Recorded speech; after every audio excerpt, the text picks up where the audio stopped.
The Cold War did not look the way most people remember it. It did not look like diplomats arguing across polished tables, or crowds cheering at walls coming down, or generals moving pieces across maps with a kind of steady, rational deliberation. It looked like a filing cabinet. It looked like a memorandum stamped with a classification level so high that the people who wrote it were not allowed to tell their supervisors what they had written. It looked like a technician in a concrete room 300 feet underground, staring at a warning light that had just come on, reaching for a telephone that had already been disconnected as a cost-saving measure, understanding in the space of a single breath that the procedure he had been given for this exact situation would not work, and that there was no one above him who had prepared for what happened next. That is what the Cold War actually looked like. Not a confrontation, a procedure. A set of automated responses built on top of other automated responses, each one designed to eliminate the human hesitation that planners had decided was the most dangerous variable in a nuclear exchange. The fear was not that someone would act irrationally. The fear was that someone would pause, and so systems were built to remove the pause. And those systems, once built, could not be paused themselves. This is a history of 17 of those systems. Not the missiles, not the treaties. The systems underneath the treaties, the mechanisms that ran while diplomats were still talking, that continued running after the talks ended, that in several documented cases nearly fired while both sides believed they were at peace. The first thing to understand is that the Cold War was not mostly peaceful. That is a story told by historians who are measuring the wrong thing. They are measuring declared wars, formal invasions, the kind of conflict that produces a beginning and an ending and a set of identifiable combatants. The Cold War produced none of those things on its central stage, and for that reason it is remembered as a long, tense, but ultimately non-violent standoff. What it actually produced was a series of near catastrophes so severe that the only reason they did not become catastrophes is that in each individual case, a specific person in a specific room made a decision that the systems surrounding them did not expect and did not require, and in some cases actively tried to prevent.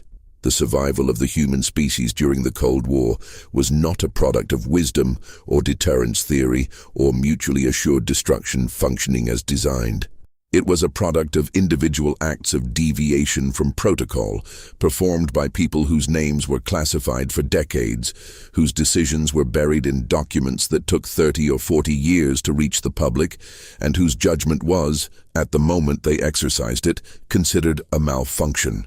Begin with the architecture of secrecy itself, because without understanding how completely the Cold War was hidden from the people living through it, none of what follows makes the kind of sense it needs to make. In the United States, by the early 1960s, there existed a classification system with more than a dozen distinct levels above top secret. Some of these levels were themselves classified, meaning that the existence of the category was known only to people who already had clearance at that level. A document classified at the highest levels could not be discussed in a room that had not been specifically certified for that classification, could not be carried in a briefcase that had not been sealed by a specific protocol, and in some cases could not be read by the official who had authorized its creation because that official's clearance had lapsed or been reassigned to a different compartment. This was not a security failure. This was the system working as intended. The theory was that the more compartmentalized the information, the smaller the surface area for penetration. But the practical consequence was that by the late 1960s and into the 1970s, no single person in the United States government had a complete picture of what the United States nuclear posture actually was. Not the president, not the Secretary of Defense, not the Joint Chiefs. Each of them had a version of the picture assembled from the compartments they were cleared for, and those versions did not always agree. And in several documented cases, they contradicted each other in ways that were never formally resolved, because resolving them would have required creating a document that described the contradiction, and that document would have required a classification level that did not yet exist. The Soviet Union had the same problem, approached from a different direction. Where the American system fragmented information through bureaucratic compartmentalization, the Soviet system concentrated it through political hierarchy. Information about the nuclear arsenal flowed upward through the Communist Party structure, and at each level, the person receiving the information was expected to filter it before passing it along, removing anything that might reflect badly on the system or on the decisions made by the level above. The result was that Soviet leadership received nuclear capability assessments that were, in many cases, significantly more optimistic than reality warranted, and that American intelligence services, when they eventually penetrated these channels, sometimes received assessments that were more optimistic than what Soviet planners themselves believed. Both sides were, in other words, partially deceiving themselves. And the systems they built to respond to each other were built on the basis of that self-deception. The second system to understand is the one that was given the name continuity of government, though that name, calm and administrative as it sounds, does not capture what it actually meant in practice. The premise of continuity of government planning was straightforward. Nuclear war would kill the people running the government, and so the government needed a way to continue functioning after those people were dead. This sounds like prudent institutional planning. What it actually required was the construction of a parallel government with its own chain of command, its own communications infrastructure, its own decision-making authority, and its own set of rules that would activate automatically when the primary government was no longer functional. The question that no one in the continuity of government apparatus ever fully answered was how you would know when that threshold had been crossed. How do you determine that the primary government is no longer functional in the middle of a nuclear exchange, when communications are disrupted, when the people you would normally consult are unreachable, when the systems you would use to verify the situation are themselves part of what is being destroyed? The answer that the planners eventually settled on was that you could not know with certainty, and therefore the activation threshold had to be set at a point before certainty was possible, which meant that the parallel government could activate before the primary government was actually destroyed, which meant there was a window, potentially a significant window, during which two separate command structures would both believe they had legitimate authority over the American nuclear arsenal. This was not a theoretical problem. In several exercises conducted during the 1970s and 1980s, the continuity of government structure activated, made decisions about nuclear response, and transmitted those decisions to missile crews before the primary command structure had determined that activation was warranted. In each of these cases, the exercises were classified and the discrepancies were noted in after-action reports that were themselves classified. No one was disciplined. The reports recommended procedural adjustments. The procedural adjustments were made. The next exercise produced similar discrepancies. The third system, and one of the most poorly understood even by the people operating within it, was the elaborate network of early warning sensors that both superpowers constructed during the 1950s and 1960s to provide advance notice of an incoming attack. The logic of early warning was simple. A ballistic missile launched from the Soviet Union would take approximately 30 minutes to reach targets in the continental United States. A missile launched from a submarine in the North Atlantic might take 8 minutes. In either case, the leadership of the United States needed to know about the launch before the missiles arrived so that they could make decisions about response. The early warning system was built to provide that information. What the designers of the early warning system did not fully account for was the difference between information and certainty. The sensors could detect events. They could not always correctly identify what those events were, and in the 30 minutes or 8 minutes available for decision-making, there was not always time to verify an initial detection before a response decision was required. This was not a hypothetical gap. On November 9, 1979, a technician at the North American Aerospace Defense Command's Operations Center in Colorado discovered that the system's displays were showing a massive Soviet nuclear attack in progress. Hundreds of missiles, trajectory data, impact predictions. The displays were showing exactly what they would show if the Soviet Union had launched a full strategic strike against the United States. National Security Advisor Zbigniew Brzezinski was awakened at 3 in the morning and informed of the attack. He was told that he had a matter of minutes to advise the president. He waited before calling because he wanted a second confirmation. The confirmation came back negative. The attack had not occurred. A training tape, a simulation of exactly this scenario, had been loaded into the wrong computer, and the system had processed it as real incoming data and displayed it as a live attack. Brzezinski never called the president. The attack was identified as a false alarm before the call was made. But for several minutes, the most senior national security official in the United States government believed, on the basis of official data from official systems, that the Soviet Union had launched a nuclear war, and the system that had produced that belief was functioning exactly as designed. This happened again, not once. The false alarm on November 9th was followed, in June of 1980, by another. This time the cause was different. A failed computer chip, a 46-cent component in a communications system, caused displays across multiple command centers to show figures suggesting a partial Soviet missile launch. The number kept changing. First 2 missiles, then 200, then 2,000. The number changing was itself a signal that something was wrong, because a real launch would not produce a fluctuating count. But the protocol did not say to wait for a stable number. The protocol said to begin the notification process, and the notification process began. Bomber crews were placed on alert. Missile crews received preliminary notifications. The president was not contacted, but the process that would have led to contacting the president had started before anyone confirmed that the attack was real. The chip was identified, and the alert was stood down. The after-action review noted that the system had performed as designed. The chip was classified as a single point of failure that had not been anticipated in the system's design. A review was ordered. Improvements were recommended. The fundamental architecture, dependent on sensors whose readings could not always be verified in the time available, was not changed.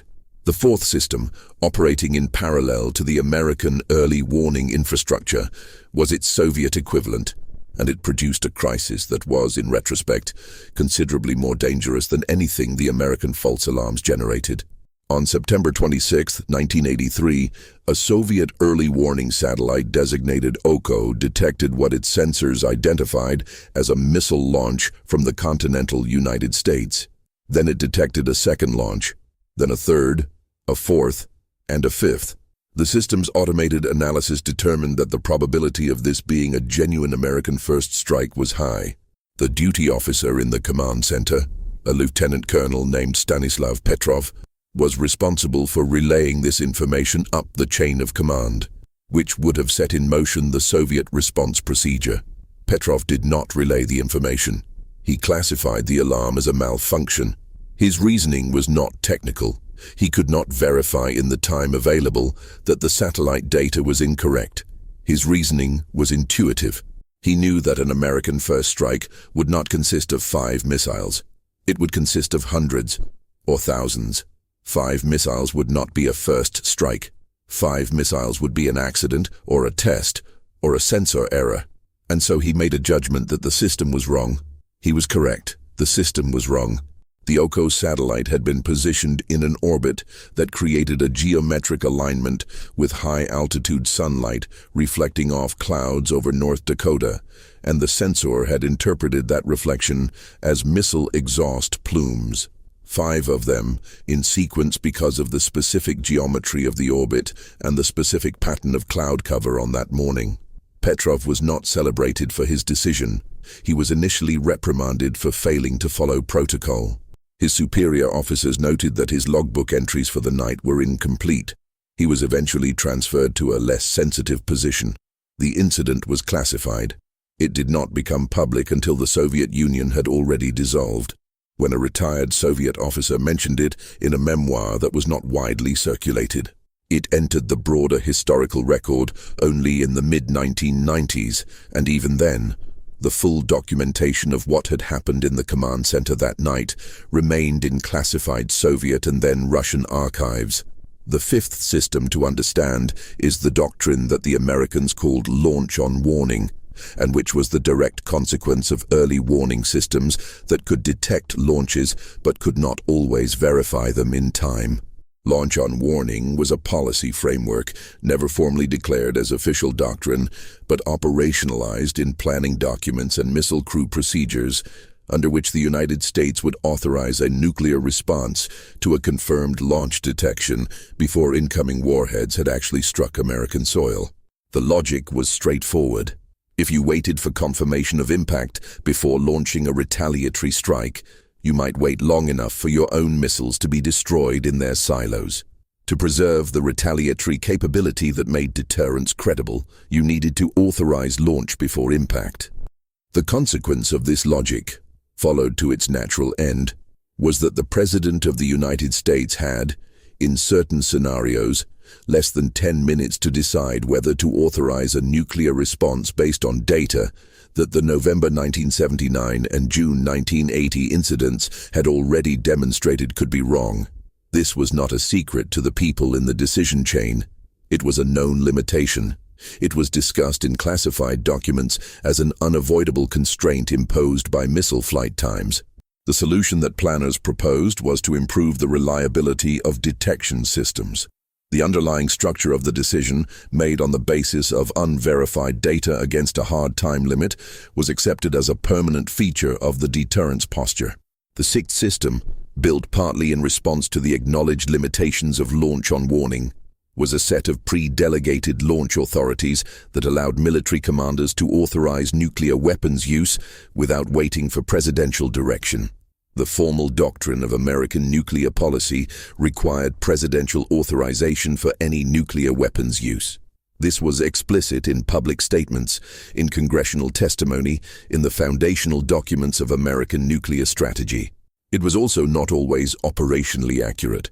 Beginning in the Eisenhower administration and continuing through successive administrations with varying degrees of formalization, certain military commanders were given authority to use nuclear weapons in specific scenarios without obtaining explicit presidential authorization. The scenarios were defined in planning documents. They included situations where communications with the president had been disrupted, where the president was incapacitated, where an attack was underway and the time available for authorization was shorter than the time required to reach the president. The existence of this pre-delegation was itself classified. Congress was not fully informed. The public statements about presidential authorization were accurate as descriptions of policy intent, but not always accurate as descriptions of operational reality. The gap between the stated policy and the operational reality was justified in classified documents as a necessary concession to the physics of nuclear exchange. It was also a gap that created a category of military officers who had, in defined circumstances, the authority to start a nuclear war without the knowledge or approval of the civilian government. The seventh system, and one of the most consequential in terms of actual near catastrophes, was the network of command and control procedures that governed the American nuclear arsenal in the early years of the Cold War before secure communications had been fully developed. In the late 1940s and through most of the 1950s, the procedures for authorizing nuclear weapons use were, by any modern standard, extraordinarily permissive. Weapons were stored in configurations where ground commanders had physical access without any electronic safeguards, requiring a remote authorization code. The locks that existed were mechanical, and the combinations were, in several documented cases, set to all zeros to facilitate rapid deployment. This was not an oversight. It was a decision made by military planners who believed that the most dangerous failure mode was a weapon that could not be used when needed, rather than a weapon that could be used without authorization. The permissive action links, the electronic authorization codes that would eventually be installed on American nuclear weapons to prevent unauthorized use, were not made mandatory on all American nuclear weapons until 1977. Before that date, and in some cases after it for certain categories of weapons, the physical control of the weapon was the only barrier to its unauthorized use. The Soviet approach to weapons security was in some respects even more permissive in the early years. and in other respects more centralized in ways that created different kinds of vulnerability. The KGB maintained a separate chain of custody over nuclear warheads, distinct from the military delivery systems, which meant that in certain scenarios, a military commander might have access to a delivery vehicle without access to the warhead, and a KGB officer might have access to the warhead without authority over the delivery system. This redundancy was intended as a safeguard. It was also a source of coordination failures that Soviet planners documented but never fully resolved. The eighth system operated not at the level of weapons and delivery vehicles, but at the level of intelligence, and specifically at the level of what each side believed about the other side's capabilities and intentions. Both the United States and the Soviet Union maintained extensive intelligence operations directed at the other's military posture. These operations produced information that was, in the aggregate, substantially accurate about broad capabilities. They were considerably less accurate about intentions, about decision-making processes inside the other government, and about the internal state of the other side's command and control systems. The consequence of this intelligence picture, partially accurate about hardware and substantially inaccurate about software, was that each side was constructing its deterrence posture in response to a model of the other side that did not quite correspond to reality. American planners believed, for extended periods, that the Soviet Union was more willing to accept the risks of nuclear exchange than Soviet planners actually were. Soviet planners believed, at certain periods, that the United States was actively preparing a first strike when American planners were primarily concerned with deterrence. Both sides were, to some degree, responding to a mirror of their own fears rather than to the actual posture of the opponent. This gap between the intelligence picture and reality was not stable. It shifted over time as both sides gained more accurate information. But in the late 1970s and early 1980s, the gap widened again, for reasons connected to the Ninth System, which was the Soviet intelligence operation known as Ryan, an acronym for the Russian phrase meaning nuclear missile attack. Ryan was established in 1981 on direct orders from the Soviet leadership, who had concluded that the United States was preparing a surprise first strike and that Soviet intelligence services needed to develop indicators that would provide advance warning. The operation assigned Soviet intelligence agents around the world, including embassy personnel in Washington and other Western capitals, to monitor specific observable indicators that Soviet analysts had determined would precede an American first strike preparation. The indicators included things like unusual activity at American military bases, changes in the movement patterns of American political and military leaders, increases in blood supply at military hospitals near strategic installations, and changes in the lighting patterns at certain government buildings at night. The logic behind each indicator was explicable. Blood supply increases might signal preparation for casualties. Nighttime lighting changes might indicate unusual working hours at decision-making centers. What the Ryan operation produced, because it was collecting data against a predetermined expectation of threat, was a consistent stream of ambiguous information that analysts trained to find evidence of attack preparation interpreted as evidence of attack preparation. Normal fluctuations in military activity became indicators. Routine exercises became signals. By 1983, Ryan reports flowing to Soviet leadership were providing a picture of American preparations that, if accurate, would have suggested an attack was imminent. The operation reached its most dangerous point in November 1983 during the NATO exercise known as Able Archer 83. The exercise simulated a NATO response to a Warsaw Pact conventional attack, escalating through various stages to a simulated nuclear release.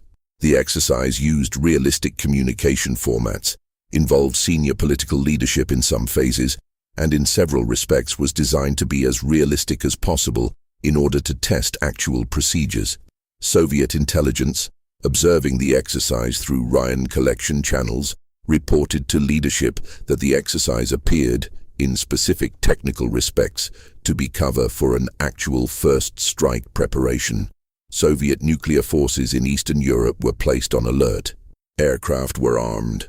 The alert was not public.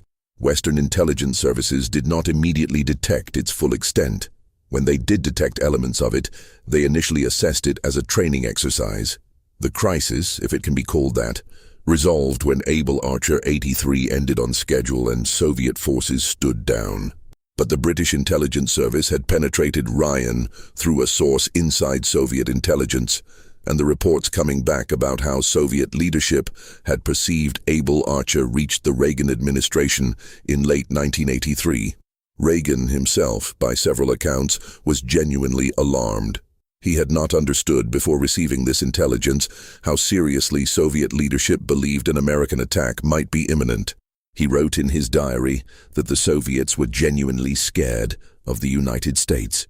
The 10th system, built specifically to address the possibility that a decapitating first strike might destroy the American command and control infrastructure before any launch order could be transmitted, was the Airborne Command Post program. Beginning in the late 1950s, the United States began developing aircraft that could serve as mobile command centers, capable of surviving the initial hours of a nuclear exchange and transmitting launch orders to missile crews and bomber forces even after ground-based communications had been destroyed. These aircraft, eventually known by designations including the Looking Glass mission, operated around the clock during extended periods of the Cold War. At any given hour, at least one aircraft carrying a senior military officer with the authority and the communications equipment to transmit nuclear launch orders was airborne somewhere over North America. The crews of these aircraft were not told, in any meaningful operational sense, what they were expected to do in the event that the scenario they were preparing for actually occurred. They were trained in the technical procedures. They were given the communication protocols. What they were not given was any framework for deciding, in the absence of contact with surviving ground authority, when and whether to exercise the launch authority they carried. This gap was papered over in planning documents by the concept of inherent authority, which held that a military commander who had been given custody of nuclear authorization procedures and who had lost contact with higher authority in circumstances consistent with a nuclear attack had the authority to act on the basis of the last valid order received. The concept was never legally defined with the specificity that would have allowed a court to evaluate it. It was operationally real in the sense that it was the framework within which airborne command post crews understood their mission. Whether it would have produced coherent decisions in an actual scenario, no one who thought carefully about it believed with confidence. The 11th system is the one that, among specialists in nuclear history, is sometimes described as the most frightening element of the Cold War's institutional architecture. It is the Soviet dead hand system, known in Russian documents by the name Perimeter. Perimeter was a command system designed to solve the same problem that the American Airborne Command Post program was designed to solve. How do you authorize a nuclear retaliatory strike if the leaders who would normally authorize it have been killed? The American approach was to put mobile command posts in the air and give their commanders pre-delegated authority. The Soviet approach was to build a system that could, under defined conditions, transmit launch orders without any human being in the authorization chain at all. The system worked through a network of specially hardened command rockets. These rockets, if launched, would transmit launch orders to Soviet intercontinental ballistic missiles on the ground, authorizing them to fire. The command rockets could be launched by a small duty crew in a hardened underground bunker, and the system that controlled the decision to launch the command rockets could, under specific conditions, operate automatically. Those conditions were defined by sensors monitoring for signs of nuclear attack, seismic sensors detecting nuclear detonations, radiation sensors detecting the electromagnetic pulse associated with nuclear explosions, communications monitoring, detecting whether normal command channels had gone silent.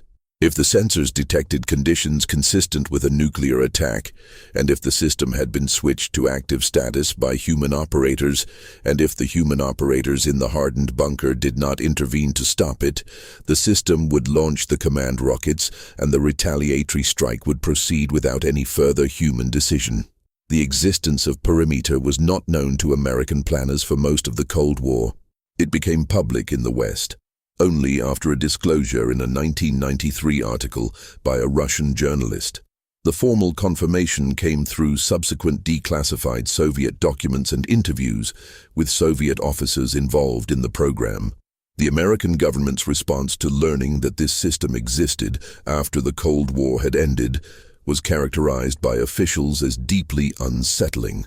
The unsettling part was not that the Soviets had built it.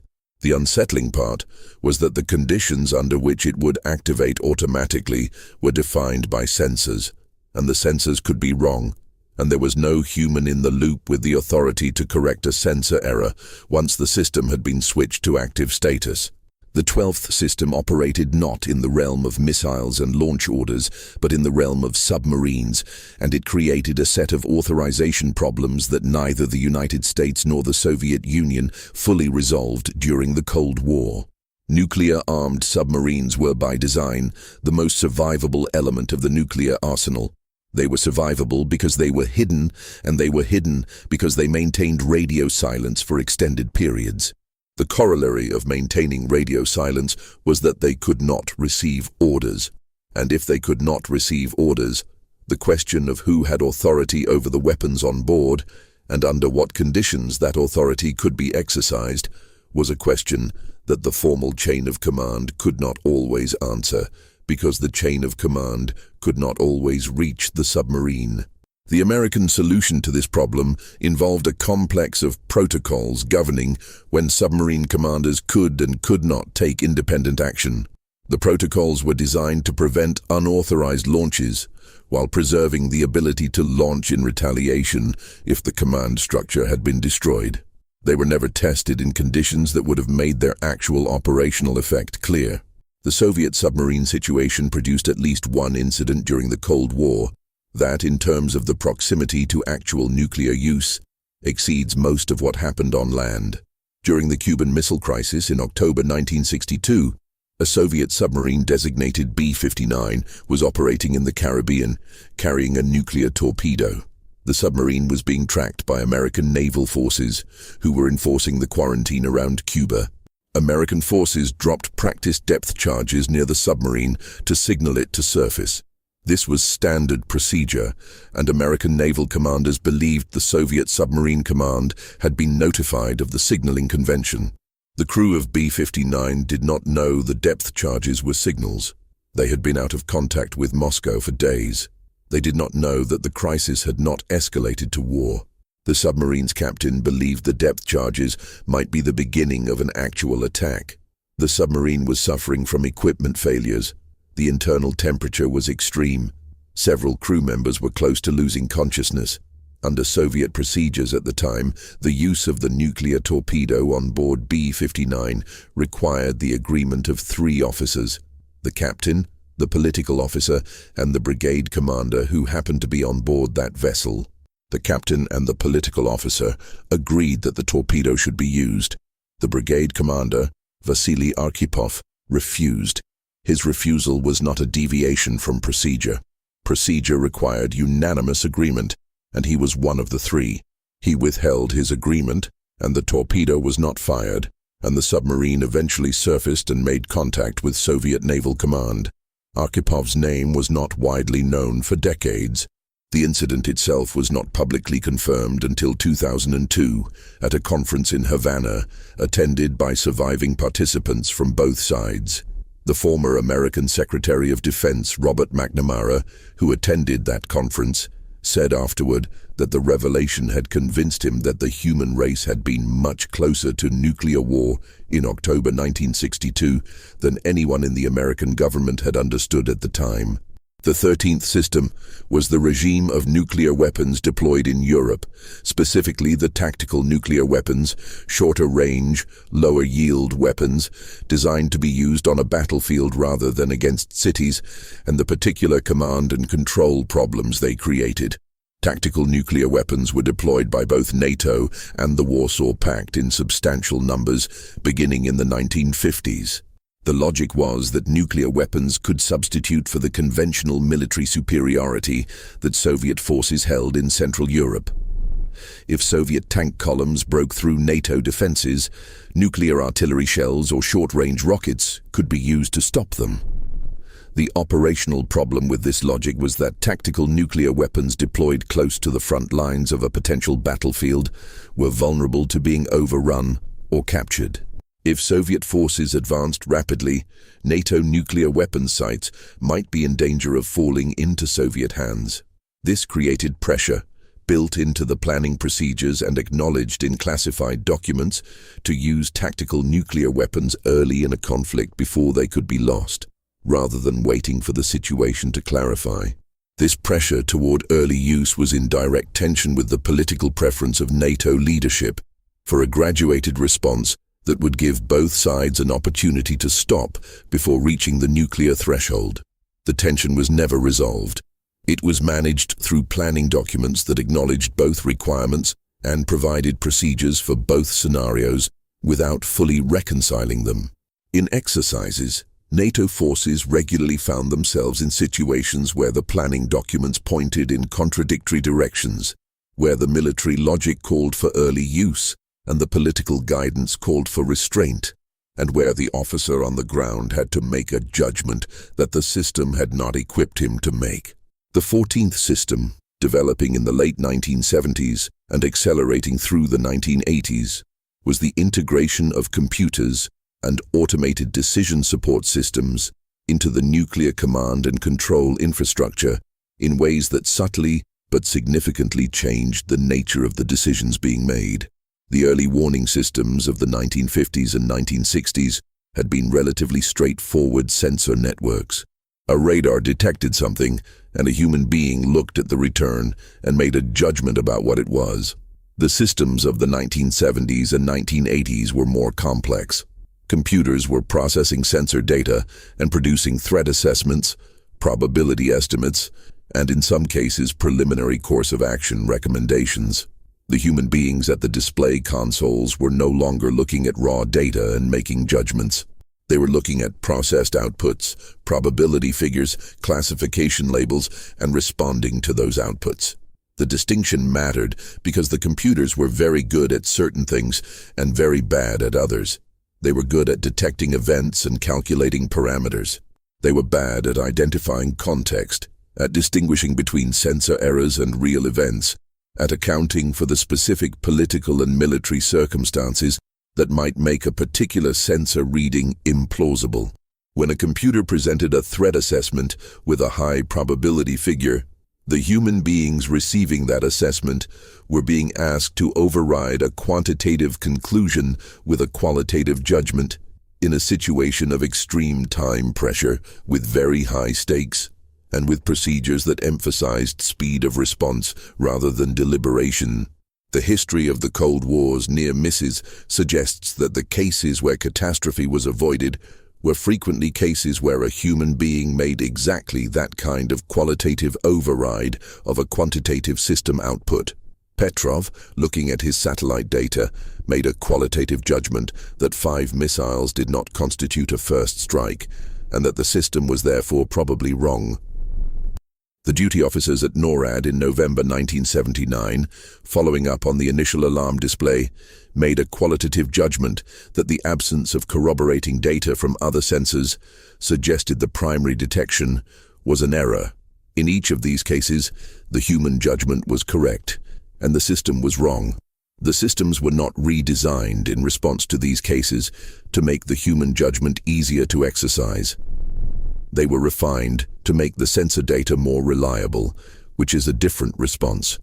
The underlying question of how to structure human decision-making in extreme time pressure against potentially unreliable automated outputs was never resolved because the architecture of both sides' nuclear posture was built on the assumption that the time pressure was a fixed constraint that could not be changed. The 15th system was the regime of nuclear weapons storage and security in the countries to which both superpowers had extended their nuclear umbrella, and the particular vulnerabilities that extended deterrence created. The United States deployed nuclear weapons in Western Europe, in South Korea, in Okinawa before reversion to Japan, and at sea on naval vessels operating throughout the world. The Soviet Union deployed nuclear weapons in its own territory, and at facilities in Eastern Europe, and made nuclear-armed submarines available to other Warsaw Pact navies under various arrangements. In both cases, the weapons were deployed in countries whose own governments had varying degrees of access to information about them and varying degrees of authority over their use. The security arrangements for American nuclear weapons in Western Europe created situations where weapons were stored at facilities whose perimeters were secured by host nation military forces, whose personnel did not always meet American security standards, whose physical security arrangements had not been fully evaluated by American inspectors, and whose communications with American custodial units were in some cases routed through systems that American planners had not fully certified. These arrangements were documented in classified assessments that identified specific vulnerabilities and recommended improvements. The improvements were made incrementally over years, while the vulnerabilities continued to exist in the interim. The 16th system, and in some respects the most durable of all the systems discussed here, was the infrastructure of bunkers, hardened command posts, and underground facilities that both superpowers built to house their governments in the event of nuclear war.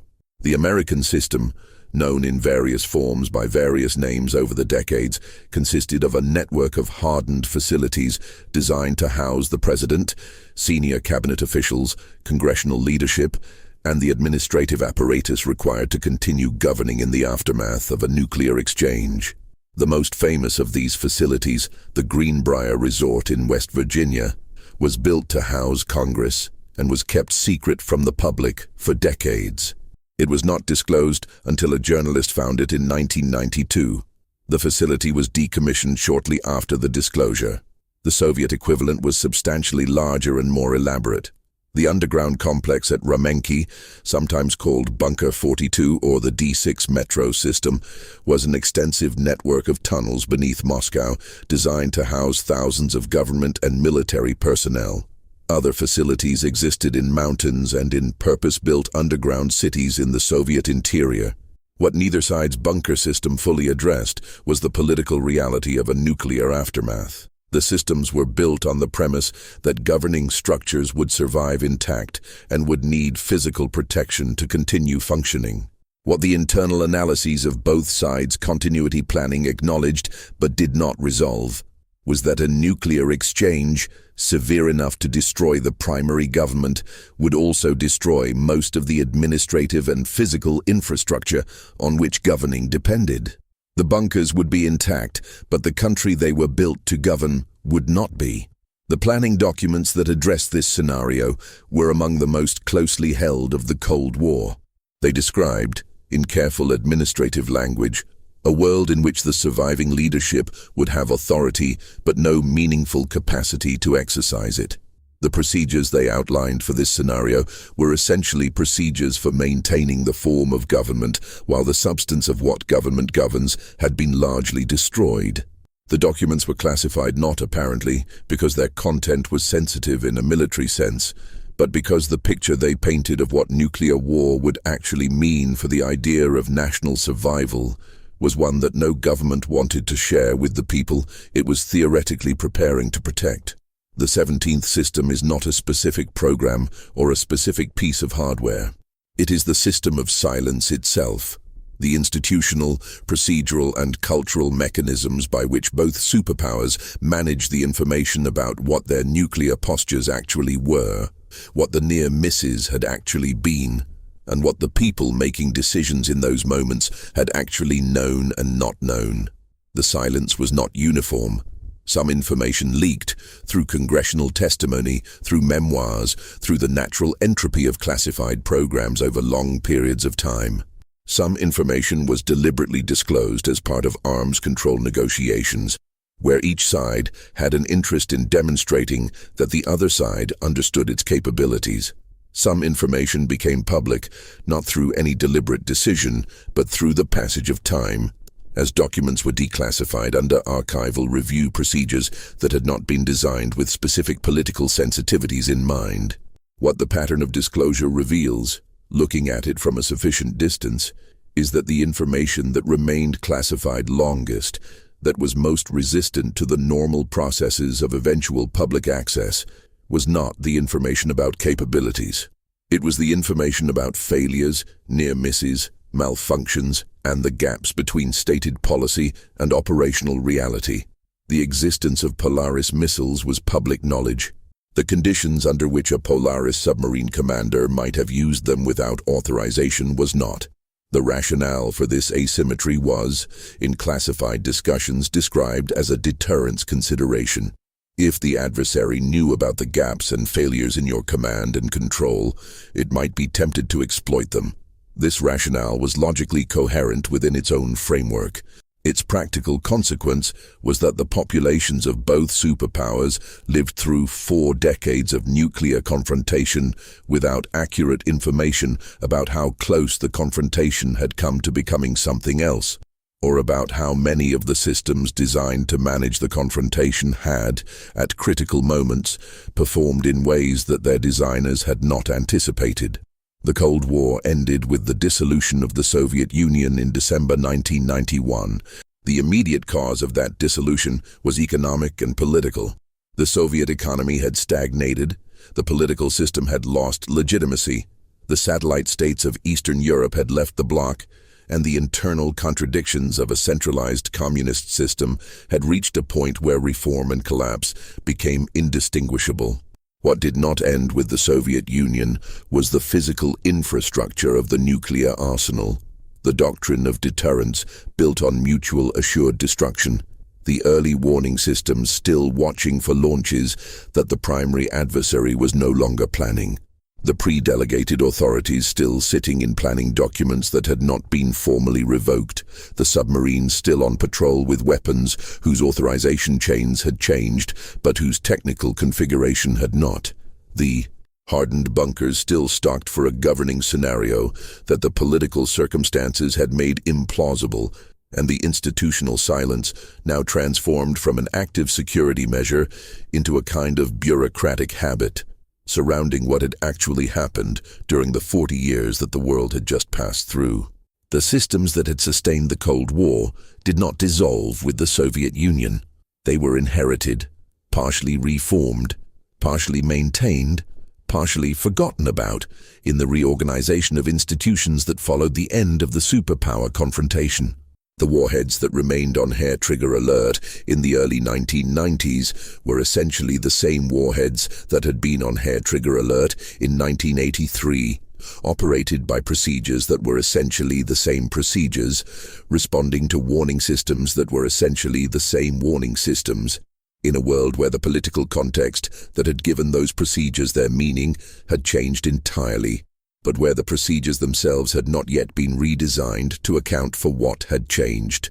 The story of the Cold War's survival systems does not have a resolution because the systems themselves did not have a resolution. What happened in December 1991 was a political event.